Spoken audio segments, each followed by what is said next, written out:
তারও সবচেয়ে বলিষ্ঠ এবং শক্তিশালী ধারাই হলো উলামায়ে দেওবন্দ।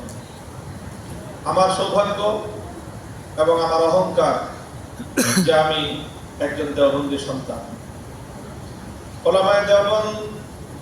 তাদের অতীত থেকে বর্তমান এবং বর্তমান থেকে ভবিষ্যতের যে সেতু বন্ধন তৈরি করেছে, তার মধ্যে যেরকম ইলমের অবদান রয়েছে, তার মধ্যে যেরকম ত্যাগ এবং কোরবানির ভূমিকা রয়েছে, জিহাদের ময়দান থেকে রাজনীতির অঙ্গন পর্যন্ত প্রতিটি ক্ষেত্রে উলামায়ে দেওবন্দের যে আত্মত্যাগী ভূমিকা, তার সবকিছুর পেছনে এবং সবকিছুর গোড়ায় অন্তর্নিহিত আরেকটি বড় বিষয় উলামায়ে দেওবন্দের এই সাফল্যের সূতিকাগার হিসেবে এবং নিয়ামকের ভূমিকা পালন করছে, সে বিষয়টা হলো সুহবতে আহলুল্লাহ। উলামায়ে দেওবন্দ তাদের শক্তিশালী বক্তব্য এবং তাদের দর্শন হলো এই যে তুমি যে ময়দানেই কাজ করো না কেন, তুমি রাজনীতির ময়দানে নেতৃত্ব দিতে পারো, তুমি জিহাদের ময়দানের কমান্ডার হতে পারো, তুমি লিখনির অঙ্গনে বড় সাহিত্যিক, বড় সম্পাদক, বড় দার্শনিক হতে পারো, ওয়াজ বা নসিহতের ময়দানে তুমি খতিবে জামান হতে পারো, তুমি যা কিছুই হও না কেন, তোমার মধ্যে অবশ্যই বড়দের সোহবত এবং তাদের সাহচর্য এবং তাদের সংস্পর্শে থেকে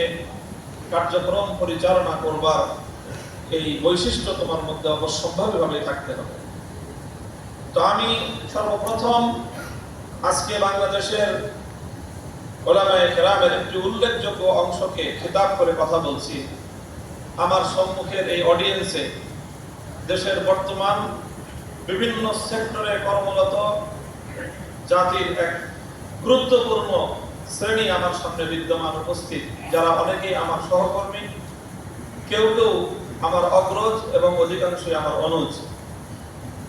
আমি তাদের সকলের সঙ্গে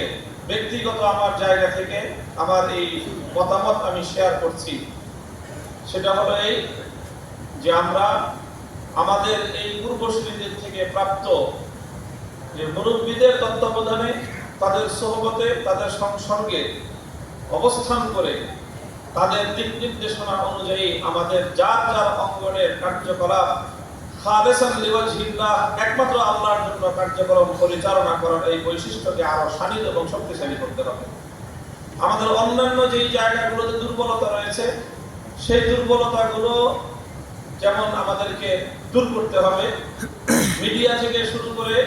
বিভিন্ন অঙ্গনের আমাদের চলমান যে অবস্থান, সেই অবস্থানকে যেরকম সংহত করতে হবে,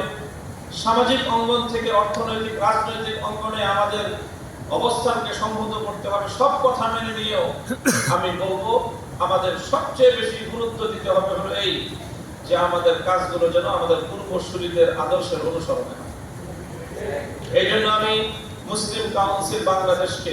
ধন্যবাদ জানাই যে আমাদের সেই নিভৃতচারী আহলুল্লাহ হুজুর, যারা এক একজন বুরিয়া নাসিন ছিলেন, যারা ছালার চটের উপর বসে জগৎকে শাসন করতেন এবং যাদের অঙ্গুলি হিরণিতে একটি জাতির ভাগ্য নির্মিত হতো, সেই সকল নিভৃতচারী আমাদের পূর্বসূরী আমাদের অনুসৃত মহান ব্যক্তিবর্গকে অনুসরণের জন্য তারা জাতির সামনে তাদেরকে নতুনভাবে তুলে ধরবার প্রয়াস চালিয়েছেন। মুসলিম কাউন্সিল বাংলাদেশের মাশায়েখে বাংলাদেশ ৩১৩ এই প্রকল্পকে এবং এই উদ্যোগকে আল্লাহ পাক রব্বুল আলামিন সর্বাঙ্গীনভাবে সাফল্যমণ্ডিত করুন। মঞ্চে উপবিষ্ট আছেন আমার শাইখ মুর্শিদ দেওয়ানার হযরত মিজানুর রহমান হাফিজাহুল্লাহ তাআলা। হযরতের হায়াত এবং তার মেহনত এবং তার খিদমতের মধ্যে আল্লাহ পাক বরকত দান করুন।